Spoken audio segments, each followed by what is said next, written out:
কাদেরকে আল্লাহ তাআলা এই রোজার ব্যাপারে ছাড় দিয়েছেন, তাদের মধ্যে থেকে প্রথম হচ্ছে শিশুরা, আসিবিয়ান, শিশুদের উপর রোজা ফরজ না, যতক্ষণ না তারা ম্যাচিউরড হয়।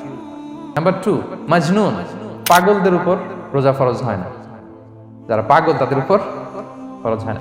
3 নাম্বার হচ্ছে মারিদ, আপনি যদি খুব অসুস্থ হন তাহলে আপনি রোজা ভাঙতে পারবেন, যেটা আমরা ওই যে ইন্ট্রোডাক্টরি ডিসকাশনে বলেছি যে অসুস্থ হলে আপনি রোজা ভাঙতে পারবেন। 4 নম্বরে হচ্ছে মুসাফির, ট্রাভেলার, যদি আপনি লম্বা সফর করেন আপনি রোজা ভাঙতে পারবেন। এটা ন্যূনতম সীমা হচ্ছে 48 মাইল, তাই বলে কেএল থেকে পেনাং যাচ্ছেন আর রোজা ভেঙে ফেললেন, এটা করা যাবে না। আবার 5 নম্বরে যাদেরকে এক্সেমশন দেওয়া হয়েছে ওটা আমি আয়াতে বলেছি, আরবিতে তাদেরকে বলে আল হারাম, মানে very old man or women, খুবই বয়োবৃদ্ধ, অতিবৃদ্ধ মানুষ, 100 বছর 105 বছর এরকম আমাদের কিছু মুরব্বীরা আছে না, ওনাদেরকে খাবার দিলে খেতে পারে না, কাউকে চিনে না, ওনাদের জীবনের স্বাদ আহ্লাদ সব শেষ, বিদায়ের সময়, ওই সময় উনি আর কি রোজা রাখবেন? এজন্য আল্লাহ তাআলা ওনাদেরকে ছাড় দিয়েছে।